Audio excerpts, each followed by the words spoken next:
Hello everyone, my name is Rahul Nirmal. In today's video, I'll be discussing some tips and tricks on how to make your computing experience safer and more secure as a Windows 10 user. This video is divided into 4 parts. In part 1, I'll be taking a high-level overview of Windows Defender. This is Windows 10's own built-in antivirus solution. Microsoft has been working hard on their own antivirus solutions for the past 15 years and has come a long way. In fact, now they are able to match, if not exceed, many of their competitors' paid offerings. Best of all, Windows Defender is completely free and included on every Windows 10 installation. In part 2, I'll show you the dangers of fake download buttons. These can be found if you're trying to find useful utilities to boost the productivity of your Windows 10 PC. When you click on these fake download buttons, you may think you're downloading the software that you're looking for, but instead, you'll often end up installing malware on your PC instead. In part 3, we'll be taking a look at these fake download buttons again, but this time going to a more seedy corner of the internet. In this case, a website where you can download free movies and music, thus engaging in copyright infringement. This is something I don't condone in any way, shape, or form, but I include it because many computing users still go to these kind of websites. In the last part of this video, I'll be showing you how to create a strong password using a special website which can gauge the strength of your password simply by typing it in, thus making it as hard as possible for a hacker to crack it, and so keeping whatever your password is protecting, like your Windows PC login, important financial accounts, etc., safe and sound. So without further ado, let's go over to my Windows 10 PC and get started. All right, I'm at my Windows 10 desktop, and I'm going to begin by launching the Windows Security app by going to the Start menu and typing in Windows Security. And the app's been opened up, and in front of us we can see we have multiple tabs to choose from and categories. In this video, I'm just going to focus on virus and threat protection and app and browser control. I'm first going to click on virus and threat protection. It says there's no action needed, but I'm going to click on it anyway and see what we can find. So it's saying no current threats have been found, and the last scan on my PC was done very recently. If you have another antivirus software installed, you would see it here. You could also find if you have other antivirus software enabled by going to Who's Protecting Me and click on Manage Providers. If you do have any other antivirus software, I would recommend disabling and uninstalling it, as it can conflict with Windows's built-in antivirus and cause system slowdown or instability. Since on this PC I only have Windows Defender installed, I'm good to go. If I click on this button, I can do a quick scan on my PC for any malware, and I'll just click it and let it do a quick scan right now. And the scan is finished and no threats were found, which is good news. Let's go to Scan Options and see what else is available. When I scroll down, we'll see that Quick Scan is selected by default. There's also Full Scan, and it does say it can take longer than 1 hour. This is especially true if your PC is using a mechanical hard drive instead of a solid state drive. In Custom Scan, you can choose just specific files and folders you'd like to have scanned on your PC instead of the entire drive. And with the Microsoft Defender Offline Scan, there is some malware that cannot be detected and removed while the computer is running. So what this will do is reboot your computer, and during the reboot process and before it loads Windows, it'll do a scan to see if there's any malware that can be removed. Now let's scroll down to Virus and Threat Protection Settings and click on Manage Settings. And I recommend that if any of these settings are disabled, that you do click on them to toggle them on. And I'll just scroll down so you can look at what each option does. One that I would recommend users take a look at is this one called Controlled Folder Access. This is primarily made to defend against ransomware. It is a particularly malicious type of malware that will encrypt your files and folders and demand that you pay a ransom to the hacker who installed this malware. Otherwise, you will lose access to your files forever. And usually they demand payment by cryptocurrency, such as Bitcoin, because it is untraceable. Let's click on Manage Controlled Folder Access. So what this will do is protect the files and folders you select from being modified by any unfriendly applications, such as ransomware. I'll just go here and toggle it on. So we can see protected folders. When I click on that, we'll see these are the folders selected by default, and you can always change this anytime you'd like. Then also, a third one saying allow an app through controlled folder access. And this will allow you to choose applications that you'd like to read and write files in your protected folders. And so Windows will only allow these applications to make changes and nothing else. So this makes for great protection against ransomware. Now I'm at the main page of the virus and threat protection category. Let me scroll down a little bit to virus and threat protection updates. Your virus protection is only as good as how updated your definitions are, because every day there is a cat and mouse battle between virus developers and antivirus developers. So if your computer is not updated against the latest viruses, then your antivirus will be useless against new viruses that come out every day. Normally, your computer will automatically update these definitions, and in case they are very outdated, you can always click on check for updates and then update your definitions manually. Now that we're finished with this category, let's go back to the home page of Windows Security, and I'm going to talk about the app and browser control category. Unlike the virus and threat protection category here, I am receiving a notice saying, caution, the setting to block potentially unwanted apps is turned off. Your device may be vulnerable. So I'm going to turn it on. So now it says no action needed. So that issue has been resolved. And now let's click to dive into this category. And we'll start first with reputation-based protection settings. And if any of these options are off, I recommend that you click on them to toggle them on. And I'll just scroll down so you can take a look at what they are. Now hit the back button. And now let's go to isolated browsing. Keep in mind that this is only applicable if you're using Microsoft Edge as your web browser. If you're using a different browser like Google Chrome, then this will not apply to you. And if any of these options are off, I recommend you turn them on, and I'll turn them on right now. And then let's go to the last section, which says exploit protection. So let's go into the settings and make sure that all your default settings are enabled.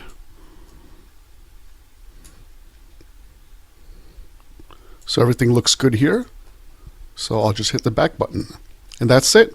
I've shown you how to make sure your computer is protected using Windows' own built-in Windows Security app and their Windows Defender antivirus software. Now what I'm going to do is open up my Microsoft Edge web browser and show you the danger of how you can get malware onto your computer inadvertently through fake download buttons and links. I've now navigated my web browser to the official website of an application called 7-Zip. This website is 7-zip.org.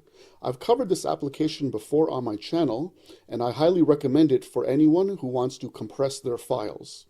I myself have been using 7-Zip for many years now, and I'm well aware that this is their official website and a safe place to download this software. However, for a more novice computer user, they may be tempted to go to google.com and then search for 7-Zip download if they don't know what its official website is. So I did type that into Google, and the very first result I get is to download 7-Zip from a third-party website called Major Geeks, which I've opened up in this tab here. So I'm at Major Geeks' website at the download page for 7-Zip, and right here at the bottom I see a big green download button. And a beginning computer user may think this is the button in which to download 7-Zip. However, when I hover my mouse over it, at the bottom left you'll see it leads to googleadservices.com. Let me click it and see what happens. So it's opened up a pop-up ad, and it's telling me, again, now here's an even bigger green download button and to download Windows 10 drivers. And I can guarantee that this will not download 7-Zip and more than likely download malware onto my computer. So I'm going to ignore this and just exit out of this tab. You may be asking why these fake download buttons exist in the first place. Major Geeks themselves have been around since 2002, and they are a reputable website in which to download software.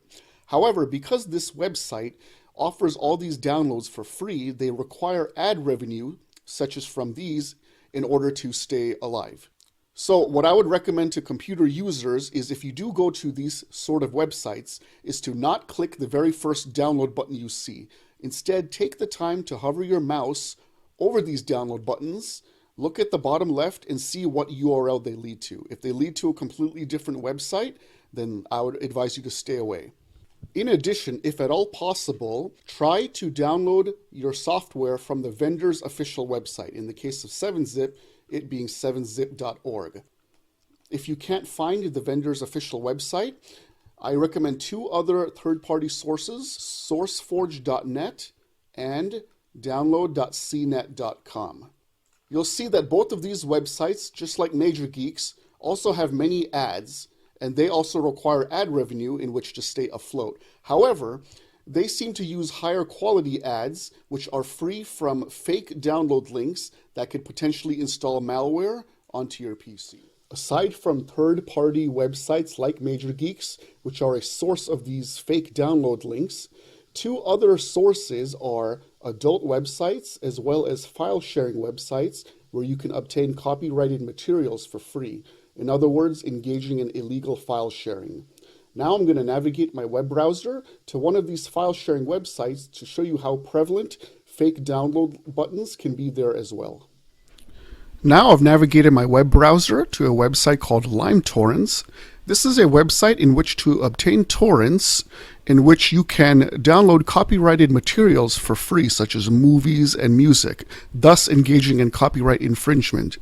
This is something I do not condone in any way, shape, or form.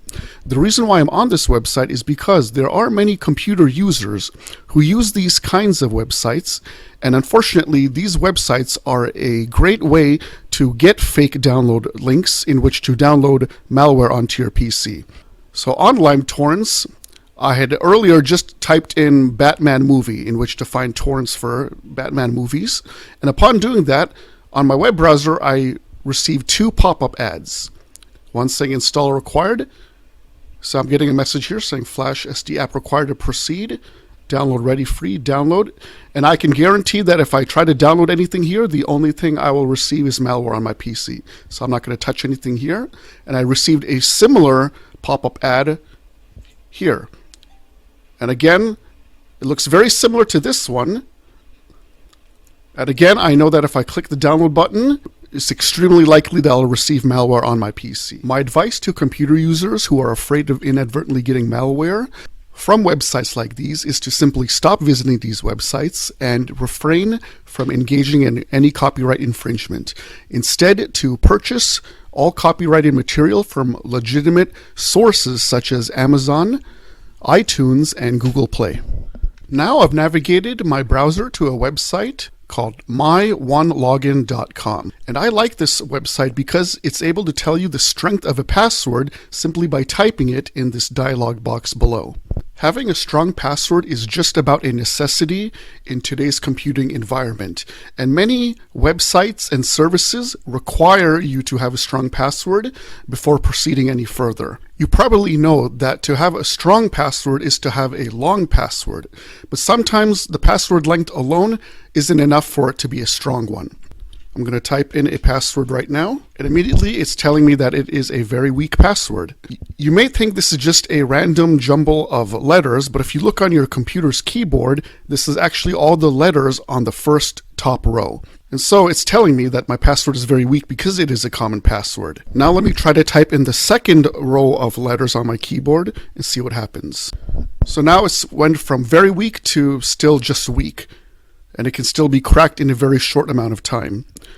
But lastly, let me put in the third row of letters on my keyboard, and now it's been upgraded to medium. But 6 hours is still not a very long time, and this password can still be cracked. You'll see it's extremely long, but it's all of the letters on my keyboard, which many hackers may know as a pattern, which can be easily broken. So now I'm going to show you that I can have a much shorter password, but yet it'll be much stronger than this one. A good piece of advice is to not try to make a password, but instead a passphrase. So I'm going to type in one right now. It says, I like to eat candy, but it's only medium, and it can be cracked in about 35 hours. But now I'm just going to make a few modifications. I'm going to make some misspellings on purpose. Now you'll see it's jumped all the way to very strong, and it'll take 14 centuries. And just for good measure, I'm going to add a number and symbol to this passphrase. So now it's jumped up to 68,000 years. says, I like to eat candy too! Exclamation mark. So this is an example of an extremely strong password. Thank you so much for watching my YouTube video today. If you like this video, please hit the like button down below. And also, please hit the subscribe button to subscribe to my YouTube channel, as I'll be creating more content like this in the near future. Again, thank you so much for watching, and have a great day.